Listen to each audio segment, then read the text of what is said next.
نحمد نصلی علی رسول الکریم اما بعد فاعوذ باللہ من الشیطان الرجیم بسم اللہ الرحمن الرحیم۔ ہم قرآن مجید کی تفسیر کر رہے ہیں اور سورہ ابراہیم کی آیت نمبر 35 پر پہنچے ہوئے ہیں، تو ہم انشاءاللہ شروع کرتے ہیں۔ اعوذ باللہ من الشیطان الرجیم بسم اللہ الرحمن الرحیم۔ وَإِذْ قَالَ إِبْرَاهِيمُ رَبِّ اجْعَلْ هَٰذَا الْبَلَدَ آمِنًا وَاجْنُبْنِي وَبَنِيَّ أَن نَّعْبُدَ الْأَصْنَامَ۔ اور جب ابراہیم نے کہا، اے میرے رب، اس شہر کو امن والا بنا دے اور مجھے اور میرے بیٹوں کو بچا کہ ہم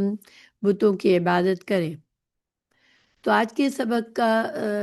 تعلق یہی جو ابھی چل رہا ہے، پچھلے کچھ آیات سے جو چل رہا ہے مضمون، اسی سے ہے۔ سورہ ابراہیم مکی سورہ ہے۔ اللہ سبحانہ تعالیٰ نے اس میں ایمان کی دعوت دی، اسلام کے قبول کرنے کی دعوت دی، رسول اللہ صلی اللہ علیہ وسلم جو قرآن اور حدیث لائے اس کو قبول کرنے کی دعوت دی۔ لیکن جو اڑے ہوئے تھے کفر پر، جو شرک پر اڑے ہوئے تھے، اور خاص طور سے جو پہلے مخاطب تھے وہ قریش تھے، کہ وہ سب کچھ جانتے ہوئے بھی وہ اپنے غرور تکبر میں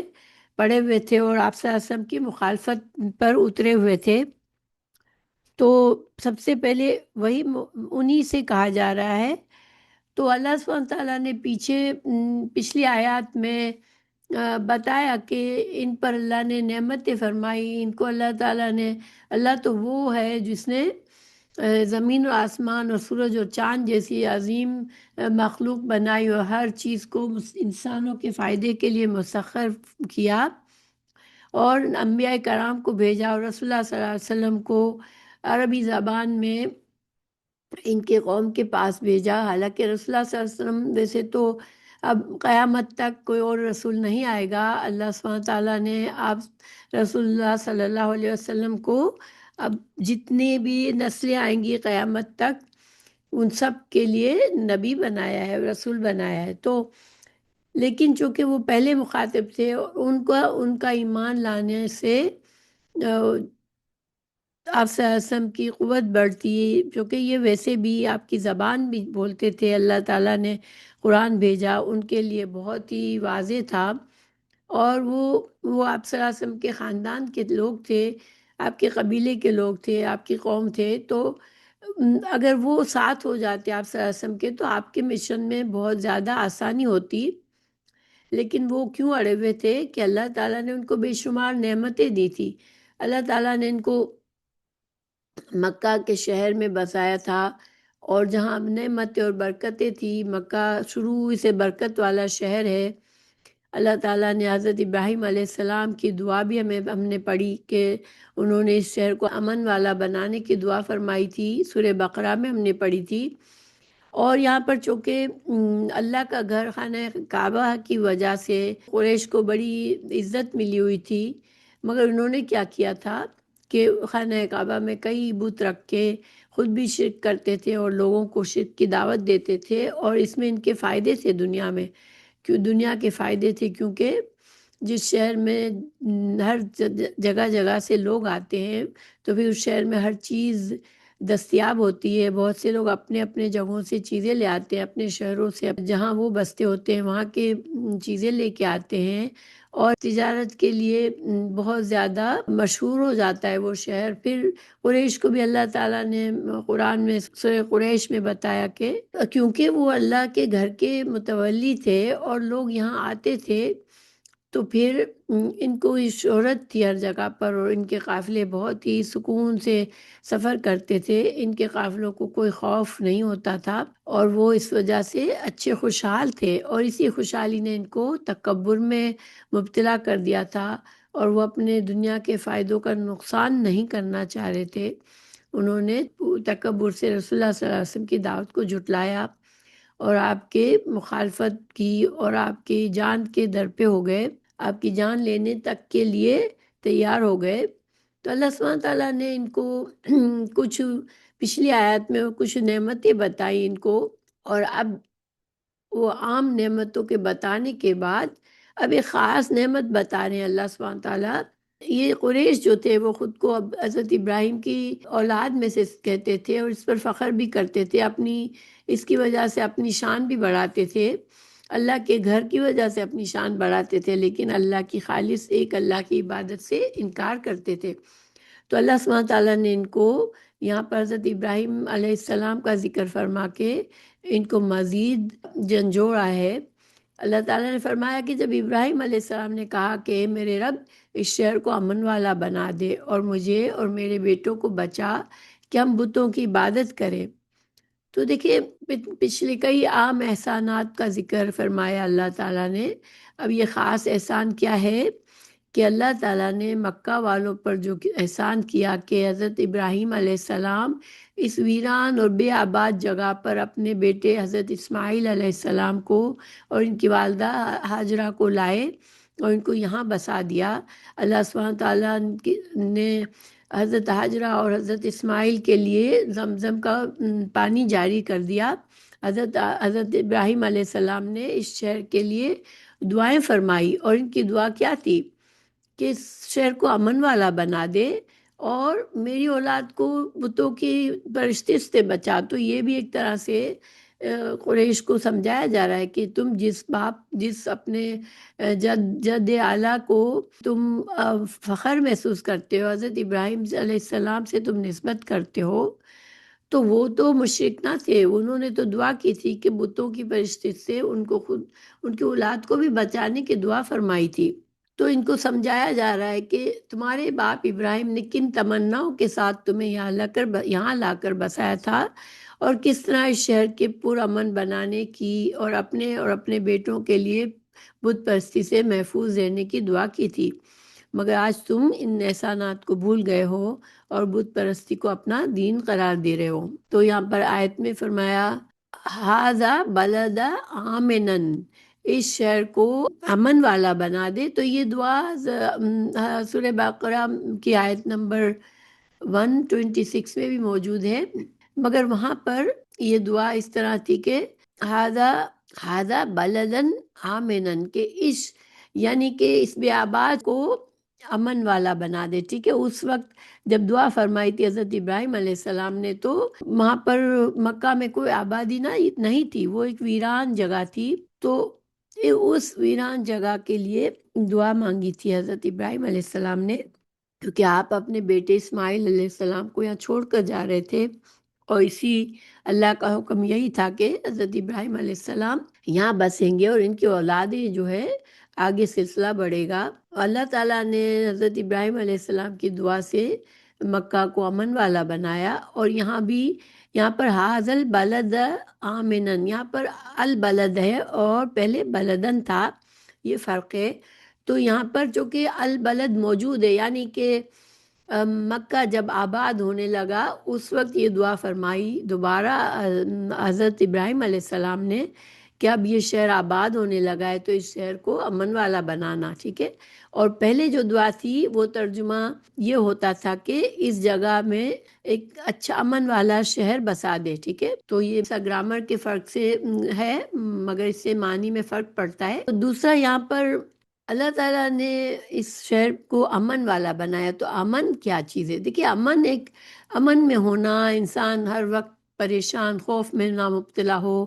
اسے جان و مال کی اپنی محفوظ نہ سمجھتا ہو، اس کے دل کو سکون نہ ہو. تو امن والی جگہ میں انسان آ کے یہ بہت بڑی نعمت ہوتی ہے کہ انسان کو ایسی جگہ پر رہے جہاں پر اسے کوئی خوف نہیں ہے. ٹھیک ہے، کیونکہ خوف کی حالت میں رہنا ایک بہت بڑی آزمائش ہوتی ہے.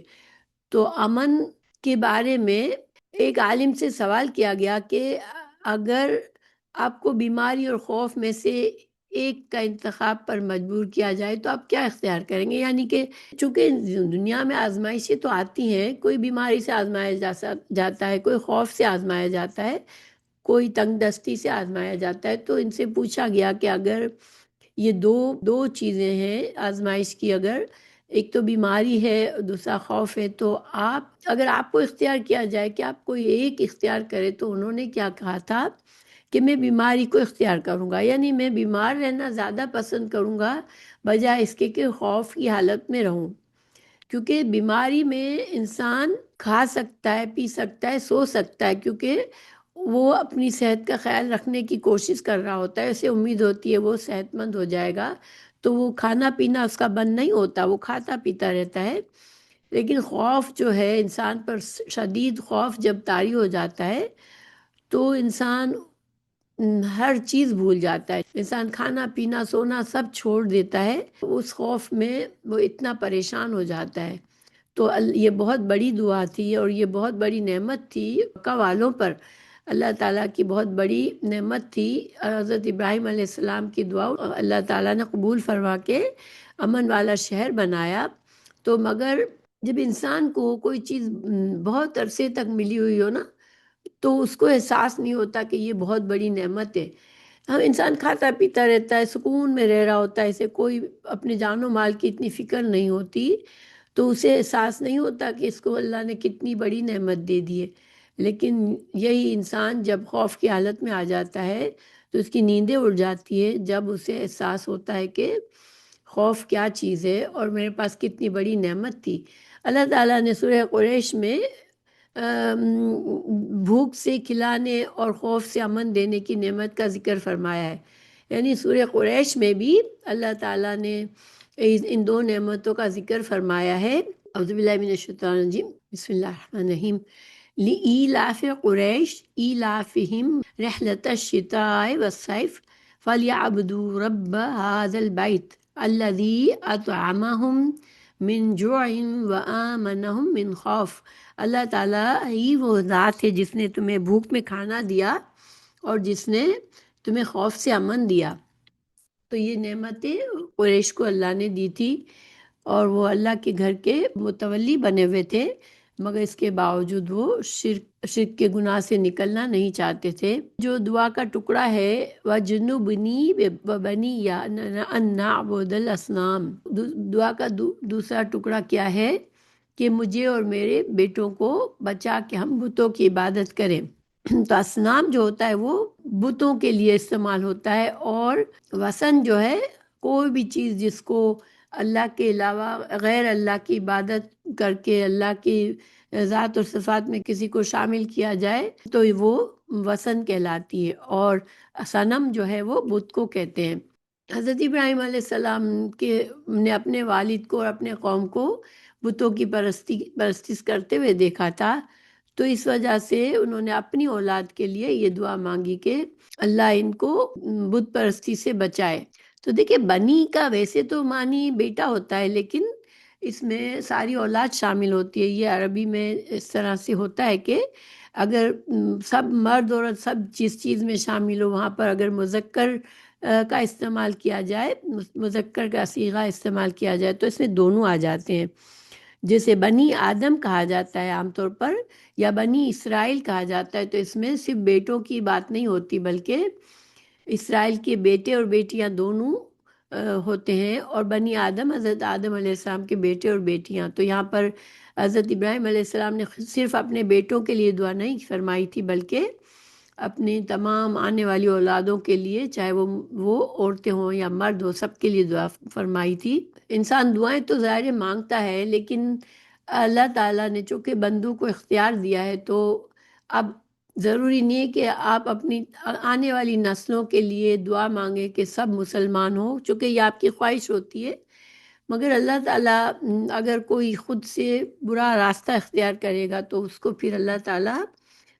زبردستی ہدایت نہیں دیتا۔ لیکن بہرحال دعا ضرور قبول ہوتی ہے، والدین کی دعا قبول ہوتی ہے، اور اگر جس کے دل میں اچھائی ہوگی اس کو ضرور ہدایت ملے گی۔ تو حضرت ابراہیم علیہ السلام کی بھی ساری اولاد یعنی آئندہ نسلیں تو سب تو بت پرستی سے نہیں بچ سکے، کیونکہ قریش جو تھے وہ ان کی حضرت اسماعیل کی نسل سے تھے، مگر انہوں نے وہ بت پرستی میں مبتلا ہو گئے۔ اللہ تعالیٰ نے سورہ الصافات میں فرمایا 113 میں، وَمِن ذُرِّيَّتِهِمَا مُحْسِنٌ وَظَالِمٌ لِنَفْسِهِ مُبِينٌ، اور ان دونوں کی اولاد یعنی حضرت ابراہیم اور حضرت اسحاق علیہ السلام کی اولاد میں سے کوئی نیکی کرنے والا ہے اور کوئی اپنی جان پر سرعی ظلم کرنے والا ہے۔ تو یہ دلیل ہے کہ اللہ تعالیٰ اپنی مرضی کا مالک ہے، وہ اپنی حکمت کے مطابق دعا کرنے والے کی دعا کا جتنا حصہ چاہتا ہے اس کی خواہش کے مطابق پورا کر دیتا ہے، اور جو حصہ چاہتا ہے کسی اور صورت میں عطا کر دیتا ہے۔ یعنی دعا مانگنے کا بے شک فائدہ ہوتا ہے، ہاں اگر بعض اوقات ہماری دعا پوری کی پوری قبول نہیں ہوتی تو اس میں اللہ کی حکمت ہوتی ہے، لیکن مانگنے والوں کو بہرحال اللہ تعالیٰ فائدے دیتا ہے، کوئی دعا ضائع نہیں ہوتی۔ بعض اوقات ہمیں لگتا ہے ہم بہت دعائیں کرتے ہیں، کوئی جیسے بیمار ہے ہم اس کے لیے بہت دعا کی ہم نے، لیکن وہ پھر بھی مر جاتا ہے، تو اس کا یہ مطلب نہیں ہماری دعا ضائع ہو گئی، ہماری دعا سے اس مرنے والے کو بھی فائدہ ہوگا اور ہم کو بھی فائدہ ہوگا۔ اسی طرح جب ہم اولاد کے لیے ہدایت کی دعا مانگتے ہیں تو یہ ہو سکتا ہے کہ اللہ تعالیٰ ہماری اولادوں کے لیے کوئی ایسا ذریعہ بنا دے کہ ہدایت ان کے لیے آسان ہو جائے قبول کرنا، لیکن بہرحال ہدایت اسی کو ملتی ہے جس کے دل میں تھوڑی خواہش ہوتی ہے ہدایت کی، جس کا قلب سلیم ہوتا ہے، پر اللہ کی نافرمانی کو پسند نہیں کرتا، تو البتہ مرضی اسی کی چلتی ہے، اللہ تعالیٰ ہی خالق کائنات ہے اور اسی کی مرضی سے سب ہوتا ہے۔ تو انبیاء کرام کی مثالیں اللہ نے ہمیں دکھائی ہیں، تو اس سے ہمیں کیا سبق ملتا ہے کہ اللہ تعالیٰ کی حکمتیں ہیں، اللہ تعالیٰ کے راز ہم نہیں جانتے، ہمیں بھی ہر وقت اس بات کی فکر رہنی چاہیے کہ ہم یا ہماری اولاد کسی طرح شرک میں مبتلا نہ ہو جائے۔ شرک دیکھیے خفی شرک بھی ہوتا ہے اور جلی، یعنی ایک تو انسان بتوں کو پوجتا ہے، واضح طور پر شرک ہے وہ تو، لیکن بہت سے مسلمان بھی شرکیہ اعمال میں پڑ جاتے ہیں اپنی جہالت میں یا کسی گمراہی میں پڑھ کر، اور کسی وجہ سے بھی بہت سے مسلمان بھی شرکیہ طریقوں میں پڑ جاتے ہیں، تو ہمیں اس سے بچنا چاہیے، اللہ تعالیٰ ہمیں محفوظ رکھے۔ اچھا، ہمیں اپنی اولاد کے لیے دعا بھی کرنی چاہیے اور اسے توحید کی تعلیم بھی دینی چاہیے، ٹھیک ہے؟ ہمارا فرض ہے کہ جب بچے چھوٹے ہیں تو ہم ان کی دین کی تعلیم کی فکر کریں، کیونکہ جب بچے بڑے ہو جاتے ہیں پھر ان کو ہم دین نہیں سکھا سکتے، تو اللہ تعالیٰ ماں باپ کو بھی توفیق دے کہ وہ بچوں کو توحید کی تعلیم سکھائیں، اور اللہ تعالیٰ ہمارے جن بچوں کو ہم نہیں سکھا سکے اپنی جہالت کی وجہ سے، اللہ تعالیٰ ان کو اپنی رحمت سے ان کے لیے آسان کر دے ہدایت پر چلنا، اور اللہ تعالیٰ ان کو ہدایت پر چلا دے، آمین۔ ان کے دلوں کو نرم کر دے تاکہ وہ اللہ کی بات کو سن لے اور سمجھ لے۔ پھر آیت نمبر 36 پر چلتے ہیں۔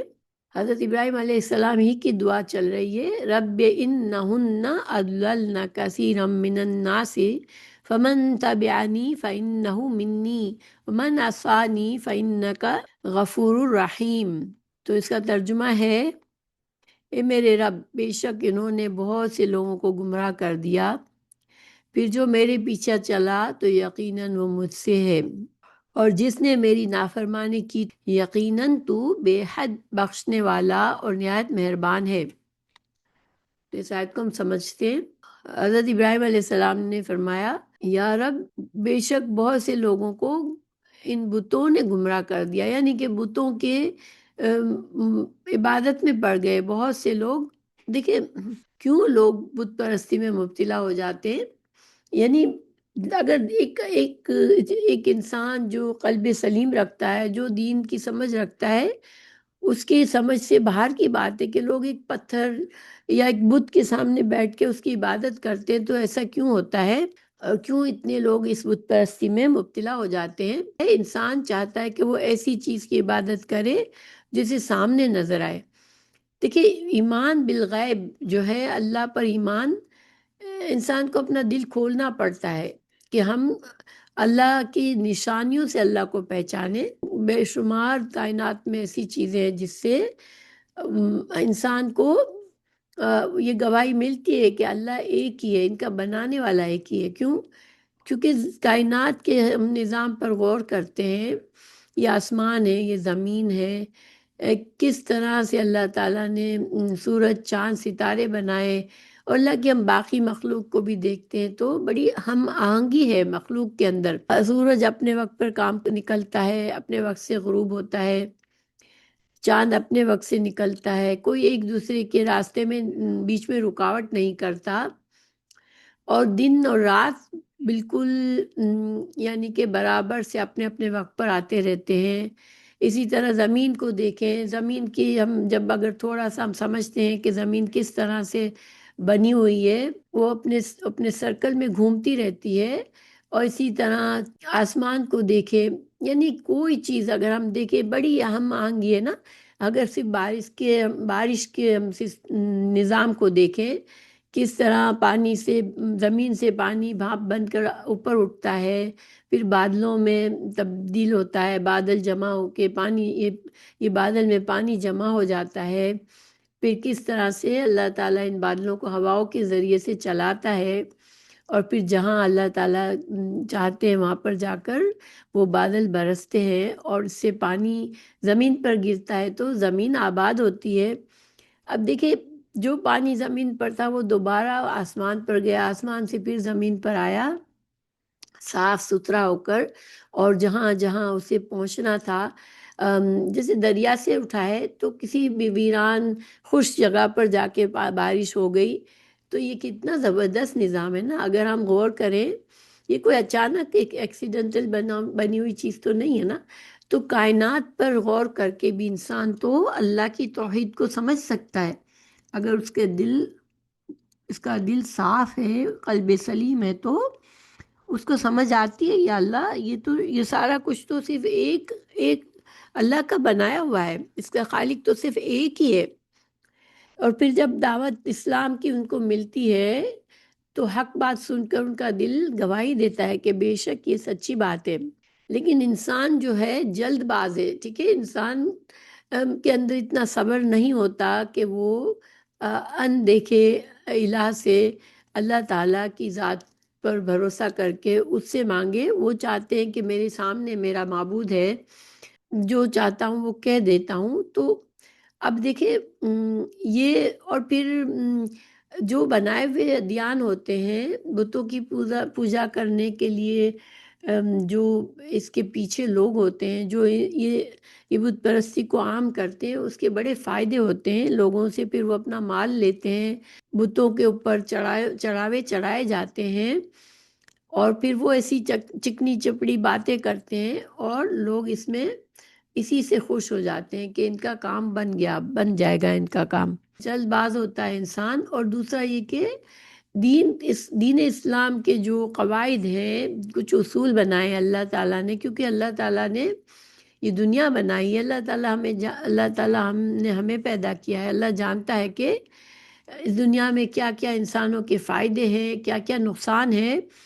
اور کن چیزوں سے انسان کی کامیابی ہوگی، کن چیزوں سے انسان ضائع ہو جائیں گے۔ تو اللہ تعالیٰ نے ہمیں کچھ اصول بنا کر دیے، تو اب ان کو اصولوں پر نہیں چلنا ہوتا، ان کو اپنی مرضی سے چلنا ہوتا ہے، اس لیے پھر وہ ایسے الہ ڈھونڈتے ہیں کہ جہاں پر ان کو کوئی پابندی نہیں ہے، وہ اپنی مرضی کی زندگی جیتے ہیں۔ ہم دیکھتے ہیں نا کہ جو لوگ اللہ کی توحید کا انکار کرتے ہیں، جو اللہ کی فرما برداری کا انکار کرتے ہیں، وہ پھر کیا کرتے ہیں، ان کی زندگی میں وہ ہر چیز وہ ڈھونڈ کے رکھتے ہیں جس سے وہ زیادہ سے زیادہ اس زندگی کے مزے لوٹ لیں، اور کوئی اپنے اوپر کوئی سختی نہیں چاہتے وہ۔ تو اس وجہ سے انسان بتوں کی طرف جاتا ہے، یا اللہ کے جو شریک بنائے ہوئے ہیں داتا پیر اور قبروں پر جاتا ہے، اور حق دین کو قبول کرنے کے بجائے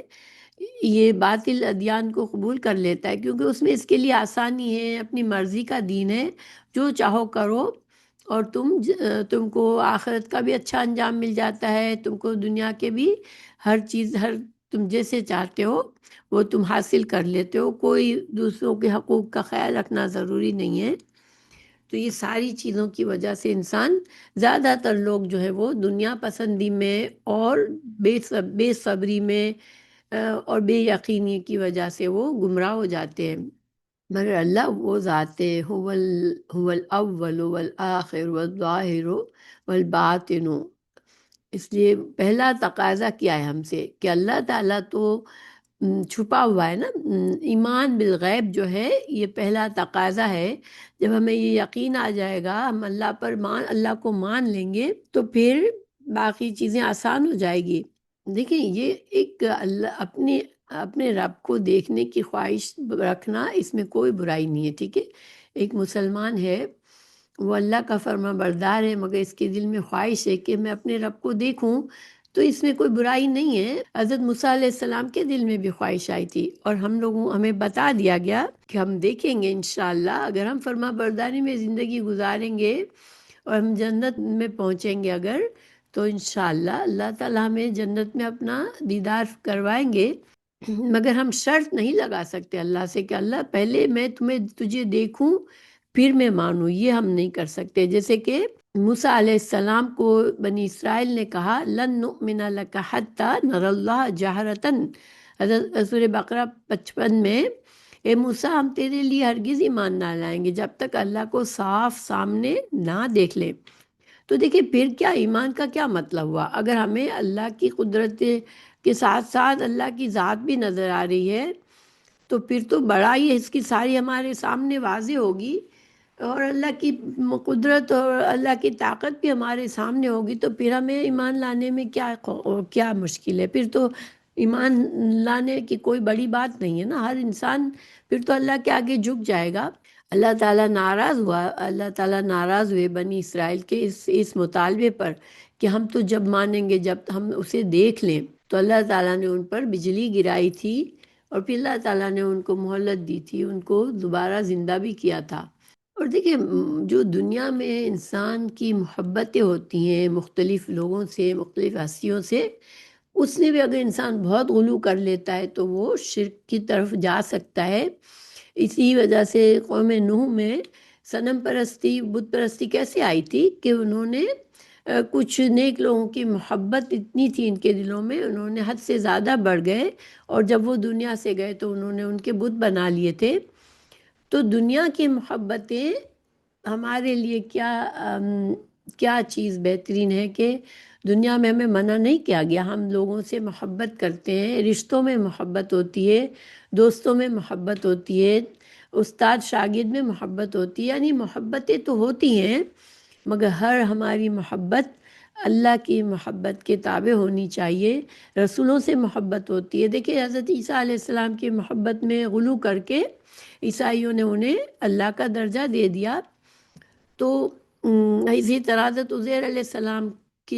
کو اللہ کا بیٹا سمجھ لیا بہت سے یہودیوں نے۔ تو یہ کیوں ہوتا ہے؟ جب انسان بہت زیادہ غلو کر لیتا ہے، کسی انسان، کسی نبی، کسی پیر، کسی اچھے نیک انسان کی محبت میں حد سے زیادہ بڑھ جاتا ہے، تو انسانوں کو، اور انسان بعض اوقات اپنے نفس کی محبت میں، اپنے نفس کی پرستی میں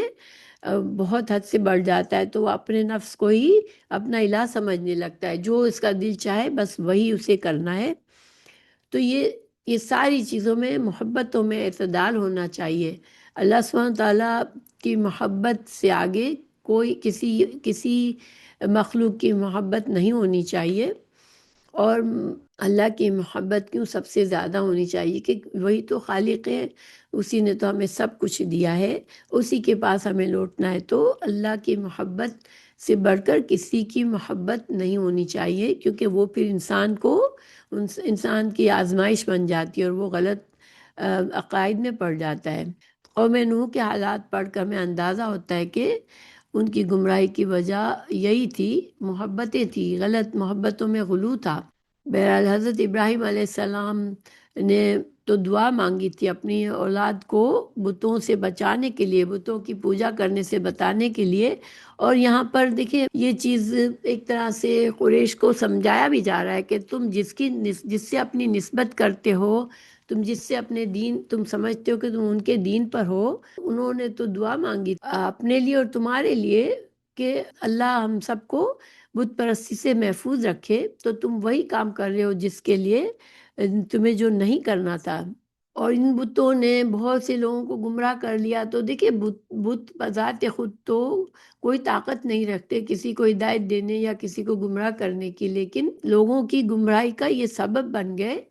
اور لوگ ان کی پرستش میں پڑ گئے۔ اس وجہ سے حضرت ابراہیم علیہ السلام نے یہ جملہ کہا کہ بہت سے لوگوں کو گمراہ کیا بتوں نے۔ تو یہ مطلب یہ ہے کہ بہت سے لوگ بتوں کی محبت میں پڑھ کر گمراہ ہوئے۔ پھر حضرت ابراہیم علیہ السلام نے یہ فرمایا کہ من عصانی فإنک غفور رحیم، یعنی کہ جو حضرت ابراہیم علیہ السلام نے فرمایا کہ جو میرے پیچھے چلا تو یقیناً وہ مجھ سے ہے، یعنی حضرت ابراہیم علیہ السلام جانتے تھے کہ چاہے میں دعا تو مانگ رہا ہوں لیکن سارے انسان وہ مسلمان نہیں ہوں گے، وہ اللہ کے نیک بندے نہیں ہوں گے، کچھ گمراہ بھی ہوں گے۔ تو شرک سے جس طرح اپنے والد کے لیے انہوں نے برات ظاہر کی تھی، اسی طرح اپنی ان اولادوں کے لیے برات ظاہر کی کہ جو میرے طریقے پر چلا، یعنی دین حق کے طریقے پر چلا تو پھر وہ مجھ سے ہے، لیکن اگر جو میری اولادوں میں سے گمراہی کی طرف جائیں گے تو یا اللہ یہ معاملہ تیرے حوالے ہے، یعنی تو غفور الرحیم ہے اور یہ تیری مخلوق ہے، جو تو چاہے کر سکتا ہے، تو اللہ ہی جو چاہتا ہے کر سکتا ہے، اللہ جسے چاہے بخش سکتا ہے۔ تو دیکھیں یہاں پر حضرت ابراہیم علیہ السلام کا جو طریقہ ہے، اسے بعض لوگ یہ سمجھتے ہیں کہ حضرت ابراہیم علیہ السلام نے اپنی نافرمانی کرنے والوں کے لیے بھی بخشش کی دعا کی ہے، ٹھیک ہے؟ تو یہاں پر حضرت ابراہیم علیہ السلام نے بخشش کی دعا نہیں کی ہے ان کے لیے، بس اللہ کے حوالے کیا ہے معاملہ کہ یا اللہ یہ تیرے بندے ہیں۔ اور ظاہری بات ہے کہ اصل تعلق تو بندوں کا اللہ سے ہوتا ہے نا، چاہے کسی نسل میں پیدا ہو، لیکن خالق تو وہی ہے۔ تو اب جب خالق تو اپنی مخلوق سے محبت کرتا ہے، وہ بلا وجہ کسی کو سزا نہیں دینا چاہتا، تو اب نافرمان لوگوں نے نافرمانی کی، لوگ شرک کی طرف چلے گئے، تو پھر حضرت ابراہیم علیہ السلام نے اللہ تعالیٰ کے سپرد کر دیا معاملہ کہ یا اللہ یہ تیری مخلوق ہے، تو جو چاہے کر سکتا ہے ان کے ساتھ۔ یعنی انبیاء کرام جو ہوتے ہیں وہ نرم دل ہوتے ہیں، وہ بددعا سے گریز کرتے ہیں، اپنی قوم کے لیے عام طور پر بددعا نہیں کرتے بلکہ دعا ہی کرتے ہیں، اور دعا یا پھر ہم اللہ کے سپرد کر دیتے ہیں قوم کا معاملہ، جو گمراہ ہوتا ہے اس کا معاملہ اللہ تعالیٰ کے سپرد کر دیتے ہیں۔ جو گمراہی میں مر گیا تو پھر اب وہ اللہ جو چاہے کرے، کیونکہ یہ اللہ ہی کی مخلوق ہے۔ بے شک تو غفور الرحیم ہے، بلا شبہ اس میں نہایت ادب، عجز اور سلیقے سے ایک قسم کی سفارش ہے، مگر اسے اللہ تعالیٰ سے مغفرت کی دعا نہیں کہا جا سکتا۔ ہاں انہوں نے اپنے والد کے لیے وعدہ کی وجہ سے بخشش کی دعا کی تھی، یعنی چونکہ اللہ تعالیٰ نے منع فرمایا، انبیاء کرام کو بھی منع فرمایا کہ جو مر گیا، جو گمراہی میں مر گیا، جس کو حق کا پیغام ملا اس نے قبول نہیں کیا، وہ کفر اور شرک کی حالت میں مرا، اب اس کے لیے مغفرت کی دعا مانگنے کی اجازت نہیں ہے، نہ ہم کو بھی اجازت نہیں ہے۔ ہمیں معلوم ہے اگر کہ ایک کافر ہے، ساری زندگی کفر پر گزاری ہے، اس نے انکار کیا ہے اسلام کا، اب وہ مر گیا تو پھر وہ اگر ہمیں پتہ ہے، یقین ہے کہ وہ کافر ہے، تو ہم اس کی مغفرت کی دعا نہیں کر سکتے۔ لیکن یہ بڑا اچھا طریقہ ہے حضرت ابراہیم علیہ السلام کا، بڑا نرم دل پتہ چلتا ہے اس سے کہ انہوں نے کافروں کے لیے بھی اپنی زبان سے عذاب کی دعا نہیں کی فرمائی، بلکہ اللہ کی بخشش کی طرف ہی اشارہ کر دیا کہ یا اللہ تو بخشنے والا ہے، یعنی کہ جو تیری مرضی ہوگی تو کرے گا۔ مگر خود انہوں نے برات کا اظہار فرمایا ایسے لوگوں سے جو گمراہی کی طرف جائیں گے۔ تو دیکھیں اسی طرح حضرت عیسیٰ علیہ السلام کی دعا بھی ہے قرآن میں، انہوں نے کہا ان تعذبہم فإنہم عبادک وَإِن تغفر لَهُمْ فَإِنَّكَ أَنْتَ الْعَزِيزُ الْحَكِيمُ۔ سورہ معاہدہ 118 میں حضرت عیسیٰ علیہ السلام نے بھی اپنے قوم کے جو گمراہ لوگ تھے، جنہوں نے حق کو قبول نہیں کیا، ان کے لیے بددعا خود سے نہیں مانگی، بلکہ یہی فرمایا کہ اللہ اگر تو ان کے ساتھ، یہ تو ظالم لوگ ہیں، انہوں نے ظلم کیا ہے، ٹھیک ہے، لیکن تو اگر چاہے تو انہیں عذاب دے دے، کیونکہ یہ تیرے بندے ہیں اور یہ تیرے گمراہ بندے ہیں، انہوں نے تیری نافرمانی کی ہے اور شرک کر کے تیرے حق میں کمی کی ہے، اور اگر تو خالق ہے، تو مالک ہے، اگر تو مغفرت کا ارادہ فرما لے تو بے شک انکا انت العزیز الحکیم، یا اللہ تو بہت زبردست، تو قوت رکھتا ہے، جسے چاہے تو ہلاک کر دے، جسے چاہے تو عذاب دے، اور جسے چاہے تو بخشش کر دے، اور تو حکمت والا ہے، تیرے فیصلے حکمت کی بنا پر ہے۔ اور رسول اللہ صلی اللہ علیہ وسلم کا طرز عمل بھی ہمیں پتہ چلتا ہے۔ ایک حدیث ہے، حضرت ابو ذر فرماتے ہیں رسول اللہ صلی اللہ علیہ وسلم ایک مرتبہ ساری رات صبح تک نماز میں اسی آیت کو بار بار پڑھتے رہے، یہ نسائی کی حدیث ہے۔ تو دیکھیں یہ جو آیت ہے جو حضرت عیسیٰ علیہ السلام نے اپنی قوم کے لیے کہی، ان تعذبہم فإنہم عبادک وإن تغفر لہم فإنک انت العزیز الحکیم. تو بار بار بار بار قیام میں رسول اللہ صلی اللہ علیہ وسلم نے یہ ایک دعا پڑھی اور روتے رہے. تو اس کا کیا مطلب ہے کہ حضرت رسول اللہ صلی اللہ علیہ وسلم نے بھی کافروں کے لیے خود سے بد دعا نہیں فرمائی بلکہ اللہ کے حوالے کر دیا ان کا معاملہ. سورہ نوح آیت نمبر 26 میں حضرت نوح علیہ السلام نے بد دعا فرمائی، اے میرے رب زمین پر ان کافروں میں سے ایک رہنے والا نہ چھوڑ. اور اسی طرح حضرت موسیٰ علیہ السلام نے یہ دعا کی تھی، یہ سورہ یونس 88 میں،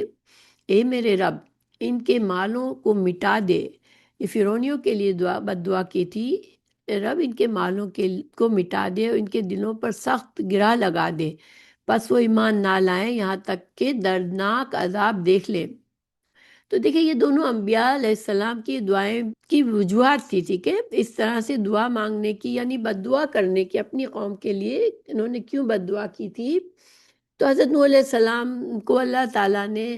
ہی قرآن میں ہمیں پتہ چلتا ہے سورہ ہود 36 میں بتایا کہ اب آپ کی قوم میں سے مزید کوئی ایمان نہیں لائے گا، ٹھیک ہے. اللہ تعالیٰ نے اپنا فیصلہ فرما دیا تھا پہلے سے، کیونکہ حضرت نوح علیہ السلام نے 950 سال تک تبلیغ فرمائی اور بہت کم لوگ مسلمان ہوئے. اللہ تعالیٰ نے حضرت نوح علیہ السلام کو بتا دیا وحی کے ذریعے کہ اب بس اس قوم کی مہلت اب پوری ہو گئی ہے، اب یہ کوئی بھی ایمان اب ان میں سے نہیں لائے گا. تو اس جاننے کے بعد حضرت نوح علیہ السلام نے بد دعا کی تھی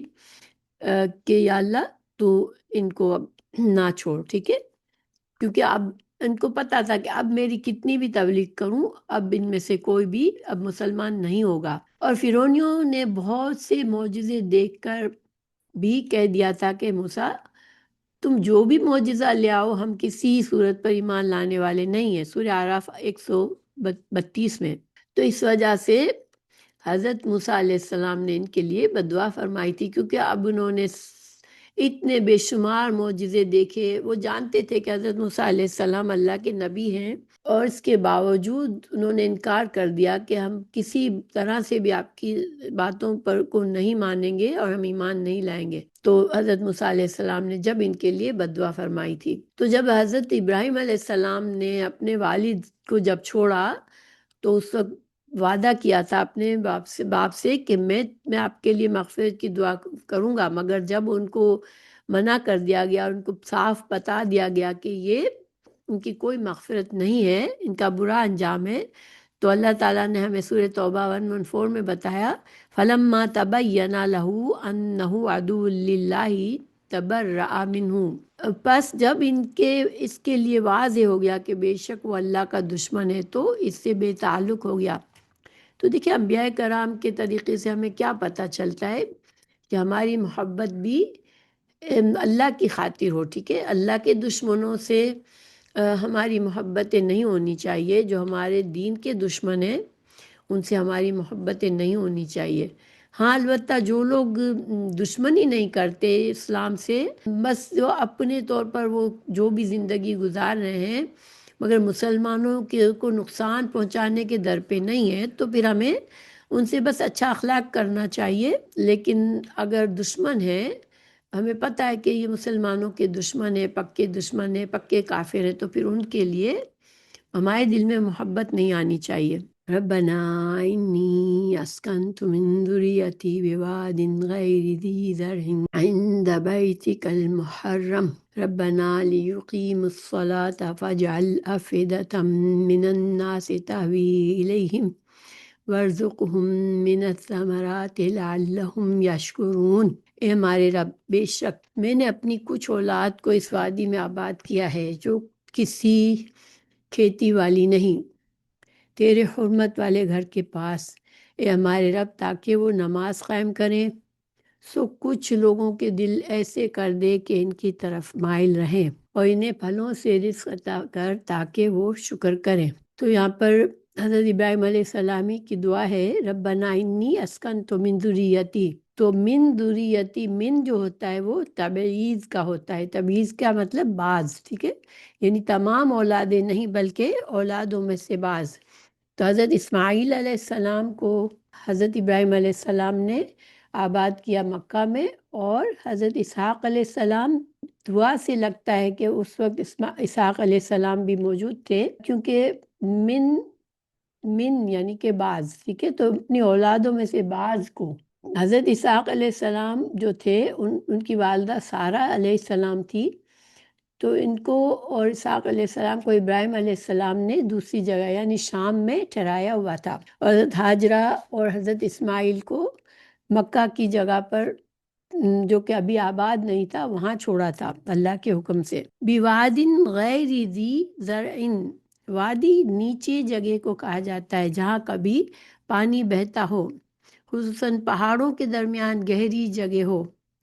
تو اسے وادی کہتے ہیں. غیر ذی زرع، تو مکہ جو ہے وہ اس کے گرد و نواح میں، بلکہ ارض عرب میں کھیتی باڑی نہیں تھی، کیونکہ بارش کے علاوہ وہاں پانی نہیں ملتا تھا، اور زمین بھی پتھریلی یا ریتیلی تھی. خصوصاً مکہ والی جگہ میں تو بالکل نہ پانی تھا نہ کھیتی باڑی. تو اس غیر آباد بیابان پہاڑوں کے درمیان اسماعیل علیہ السلام اور ان کی والدہ ہاجرہ علیہ السلام کو لا کر چھوڑ جانے کا، پھر ہاجرہ کے صفا اور مروہ کے درمیان دوڑنے کا، اور پانی تلاش کرنے اور زمزم کے پھوٹ نکلنے کا لمبا واقعہ صحیح بخاری میں ہے، ابن عباس رضی اللہ عنہ سے مذکور ہے. تو جس وقت حضرت ابراہیم علیہ السلام نے حضرت ہاجرہ اور ان کے دودھ پیتے بچے اسماعیل علیہ السلام کو میں چھوڑ کر جا رہے تھے تو یہ دعا مانگی تھی جب اس شہر میں پانی کا بھی یہاں کوئی نام و نشان نہیں تھا. دیکھیے ہم سب نے سنا ہوا ہے حضرت ہاجرہ علیہ السلام کو کس طرح سے اور حضرت اسماعیل علیہ السلام کو کس طرح سے حضرت ابراہیم علیہ السلام ان کو دونوں کو چھوڑ کے گئے تھے. اور اگر ہم سوچے تو یہ بات کتنی بڑی قربانی تھی ایک باپ کے لیے اور ان کی حضرت اسماعیل علیہ السلام کی والدہ کے لیے. مگر اللہ تعالیٰ کا یہی حکم تھا، اور مقصد کیا تھا کہ اب آباد کرنا تھا مکہ کو حضرت ابراہیم علیہ السلام کی اولاد سے. پھر عند بیتک المحرم، اس سے بعض مفسرین نے اخذ کیا کہ یہ دعا ابراہیم علیہ السلام نے بیت اللہ تعمیر کرنے کے بعد کی. ممکن ہے ایسا ہی ہو، مگر بیت اللہ تو ابراہیم علیہ السلام کے وہاں جانے سے بھی پہلے تعمیر ہو چکا تھا. یعنی یہ اللہ کا گھر جو ہے خانہ کعبہ، وہ اس کی تعمیر جو تھی وہ حضرت ابراہیم علیہ السلام نے اس کی پرانی بنیادوں پر کی تھی. خانہ کعبہ زمین پر اللہ کی عبادت کے لیے بنایا جانے والا پہلا گھر ہے، اور سب جانتے ہیں کہ زمین پر اللہ کی عبادت آدم علیہ السلام سے یا اس سے بھی پہلے سے شروع ہے. یعنی حضرت آدم علیہ السلام پہلے انسان تھے اور انہوں نے اللہ کی عبادت فرمائی، تو خانہ کعبہ کو حضرت ابراہیم علیہ السلام سے بھی پہلے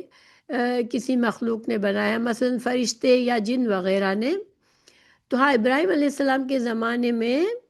سیلابوں کی وجہ سے یہ ایک ٹیلے کی شکل میں بدل چکا تھا، اور وہ جگہ اللہ تعالیٰ نے ابراہیم علیہ السلام کو بتائی اور انہوں نے پہلی بنیادوں پر دوبارہ کعبہ تعمیر کیا. تو یہ سورہ بقرہ 128 میں بھی اس کا ذکر ہے، سورہ حج میں 26 میں. اور محرمن، یہ جو جگہ ہے یہ اللہ تعالیٰ نے اس کو محترم بنایا ہے، حرمت والا بنایا ہے، اور یہاں پر کئی ایسے کام ہیں جو دوسری جگہ حلال ہیں، مثلا شکار کرنا، درخت کاٹنا وغیرہ، تو یہاں پر حرام ہے وہ. اور اس گھر کی عزت نہ کرنے والے کا یہاں طاقت کے ذریعے سے قبضہ حرام ہے. یعنی اگر کوئی اللہ کو ماننے والا نہیں، اللہ کا فرما بردار نہیں ہے، اللہ کی عبادت کرنے والا نہیں ہے، وہ اگر طاقت کے ذریعے اس شہر کو فتح کرنے کی نیت سے نکلتا ہے تو یہ حرام ہے اور یہ ممکن نہیں ہے. اس لیے کہ اس گھر کا لقب البیت العتیق بھی ہے، یعنی جو ہمیشہ سے آباد رہا. عتیق کا ایک معنی قدیم بھی ہے. تو ربنا لیقیم الصلاۃ، اب ابراہیم علیہ السلام نے کیا وجہ بتائی اس شہر کو آباد کرنے کے لیے کہ لیقیم الصلاۃ، یا اللہ یہاں پر نماز قائم کی جا سکے. تو اس سے ہمیں کچھ باتیں پتہ چلتی ہے. انسان ایک مسلمان ہے تو اس کو ایسی جگہ پر جہاں پر کوئی مسجد نہیں ہے، اللہ کی عبادت جیسے نماز قائم کرنے کی کوئی جگہ نہیں ہے، تو پھر وہاں پر اسے چاہیے کہ وہ یا تو مسجد بنائے، اور اگر مسجد بنانا ممکن نہیں ہے، اس جگہ کے قانون اجازت نہیں دیتے، تو پھر ایسی جگہ پہ انسان ایک مسلمان کو نہیں رہنا چاہیے۔ تو چاہے ایک جگہ پر جہاں مسجد نہیں ہے اور انسان افورڈ نہیں کر سکتا تو کچی اینٹوں سے بھی کم از کم 4 دیواری بنا لے، لیکن ایک جگہ ضرور ہونی چاہیے جہاں پر نماز قائم ہو سکے۔ حضرت رسول اللہ صلی اللہ علیہ وسلم نے بھی مدینہ میں ہجرت کر کے سب سے پہلے مسجد کی جگہ چن کے مسجد بنائی تھی، مسجد نبوی۔ اور مسجد کی ضرورت کیوں ہے کہ اس میں اقامت صلاۃ ہو سکے، یعنی کہ لوگ جمع ہو کر مل کے جماعت کے ساتھ نماز پڑھ سکے، اور اسے نماز قائم کرنے کی فضیلت اور اہمیت بھی ہمیں پتہ چلتی ہے اس آیت میں کہ حضرت ابراہیم علیہ السلام نے یہ دعا مانگی تھی، اور حضرت ابراہیم علیہ السلام نے وجہ یہ بتائی تھی کہ میں نے یہاں آباد اس لیے کیا اپنی اولاد کو کہ وہ نماز قائم کر سکے اس غیر آباد جگہ پر۔ پھر فجعل افیدتم من الناس تہوی الیہ، افیدہ فوادن کی جمع یعنی دل۔ دوسرا معنی اس سے یہاں پر یہ بھی لیا جا سکتا ہے کہ وفود کیا ہوتے ہیں؟ جو لوگ گروہ کی شکل میں آتے ہیں کسی جگہ پر۔ یہاں پر دعا مانگی کہ کچھ لوگوں کے دلوں کو، دیکھیں سارے لوگ نہیں کہا، صرف کچھ لوگوں کو کہا، کچھ لوگوں کے دلوں کو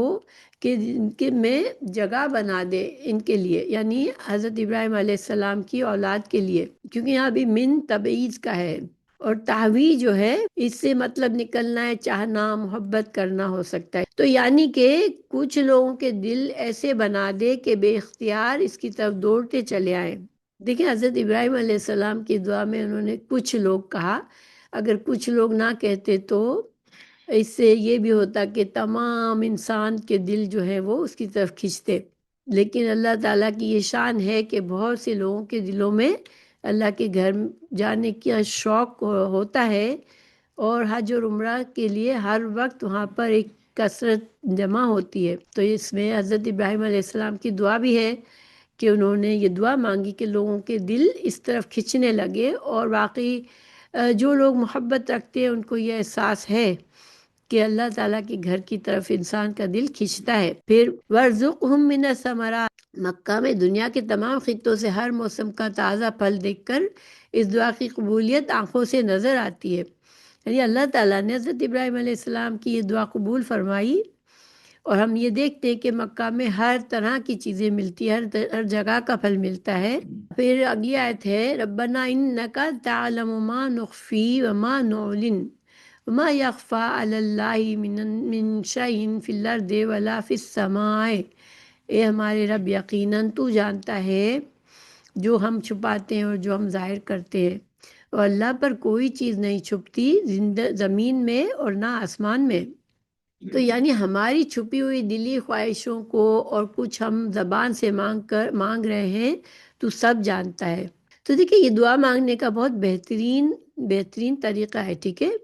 اللہ تعالیٰ کے حوالے بھی کیا، اللہ تعالیٰ کے علم کا بھی اعتراف ہے یہاں پر، اور اللہ تعالیٰ سے یہ بھی کہہ رہے ہیں کہ اللہ میرے دل میں جو باتیں چھپی ہوئی ہے تو وہ بھی جانتا ہے۔ تو دیکھیے اس میں کہ یہ جو حضرت ابراہیم علیہ السلام نے فرمایا کہ یا اللہ تو جانتا ہے جو میرے زبان پر ہے اور جو میرے دل میں ہے، اس سے ہم یہ مطلب لے سکتے ہیں کہ اللہ سبحانہ تعالیٰ سے بندہ مانگتا ہے، لیکن بہت سی چیزیں ایسی ہوتی ہیں جو اس کے دل کے اندر ہوتی ہیں، چھپی ہوئی خواہشات ہوتی ہیں، تو اللہ تعالیٰ تو وہ بھی جانتا ہے۔ تو جب ہم اللہ کی تعریف کر رہے ہیں، ہم یہ اعتراف کر رہے ہیں کہ اللہ تو ہمارے دلوں کا میں جو چھپی ہوئی خواہشات ہیں وہ بھی جانتا ہے، تو گویا کہ ایک طرح سے یہ دعا ہی ہے کہ یا اللہ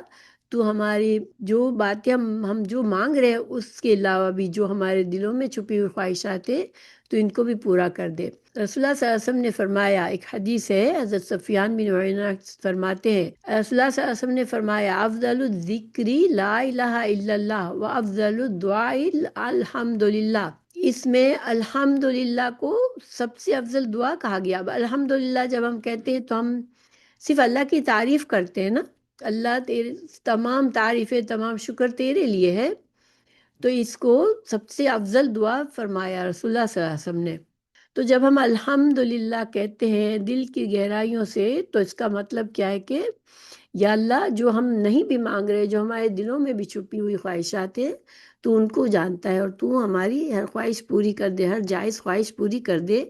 بے شک اللہ پر آسمان میں کوئی چیز ہو یا زمین میں مخفی نہیں رہتی، سو ہمارے ظاہر درخواستوں کے ساتھ دلی مرادیں بھی پوری کر دے۔ اللہ تعالیٰ کی تعریف کرنا جو ہے نا، ایسے ہی ہے جیسے انسان دعا مانگ رہا ہے، ٹھیک ہے؟ یہ اس کا یہ مطلب نہیں ہے کہ انسان جو کچھ ہے، جو اپنا مدعا ہے، وہ بیان نہیں کر سکتا، اور ہم اللہ سے خاص دعائیں نہیں مانگ سکتے، لیکن جب ہم اللہ کا شکر کرتے ہیں، اللہ کی تعریف کرتے ہیں، تو گویا اللہ تعالیٰ خود سے ہمارے دل کی دعائیں سن لیتا ہے۔ ایک ضعیف حدیث بیان کی جاتی ہے،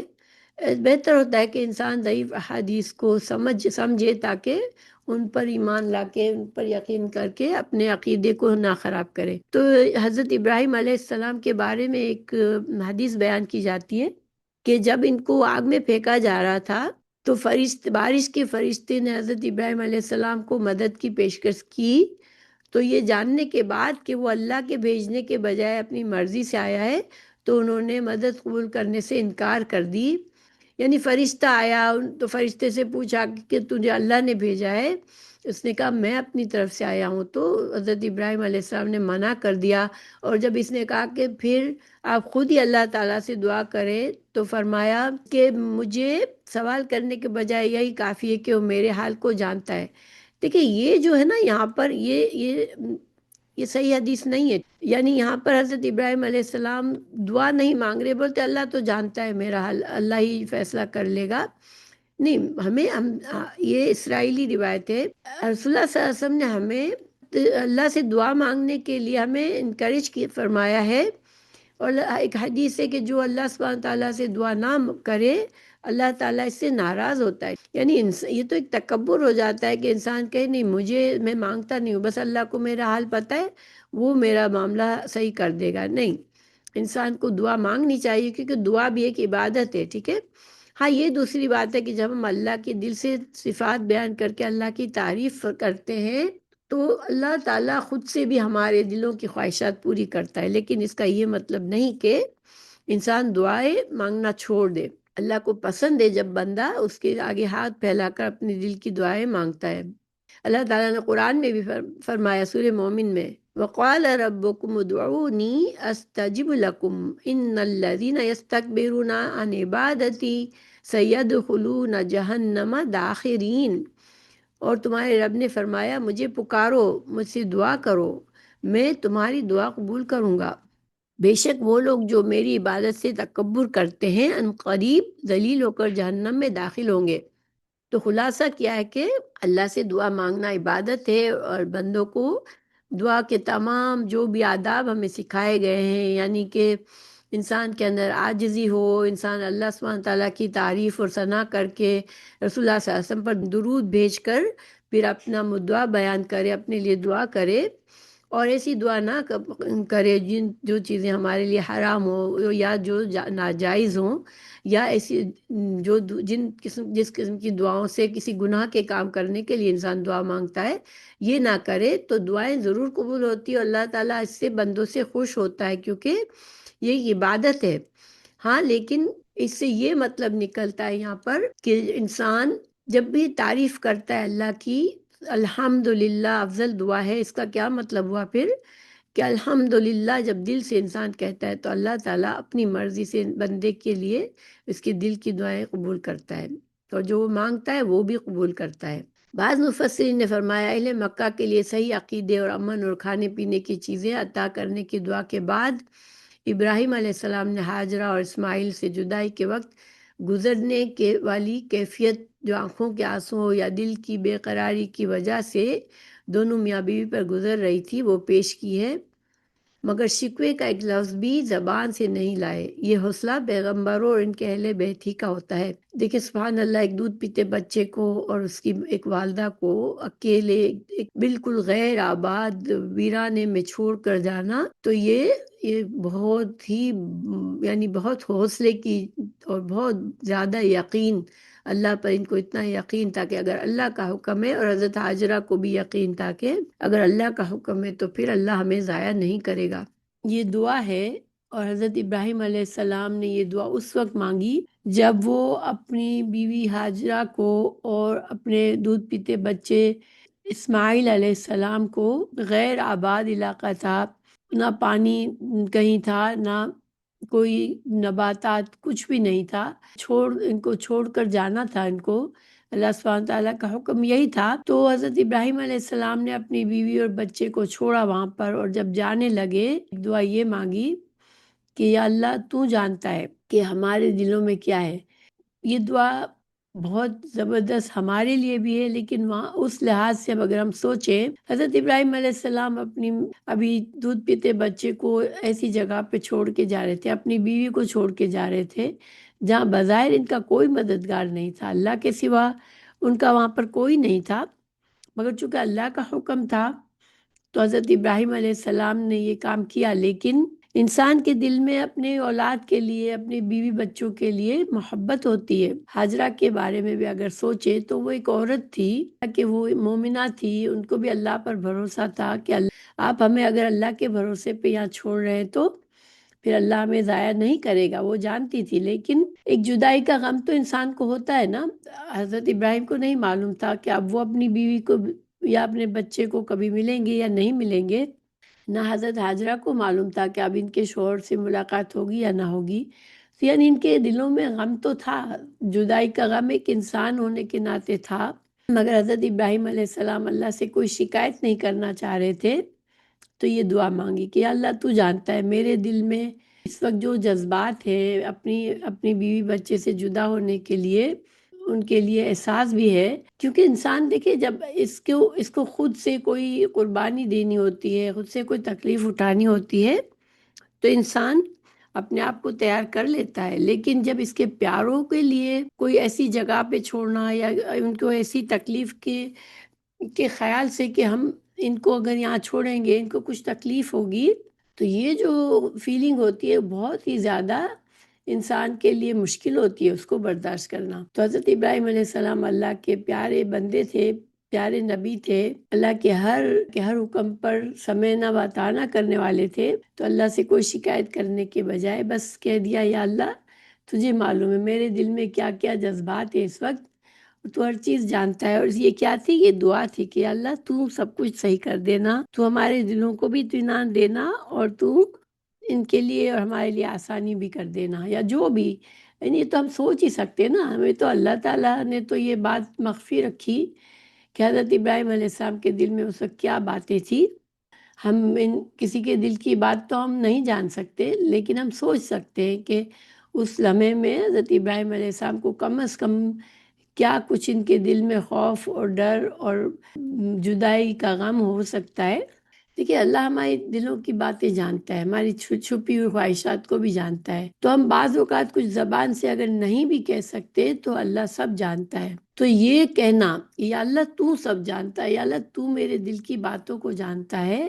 یہ مانگنے کا بہترین طریقہ ہے اللہ سے، کہ اللہ کی صرف تعریف کر دو،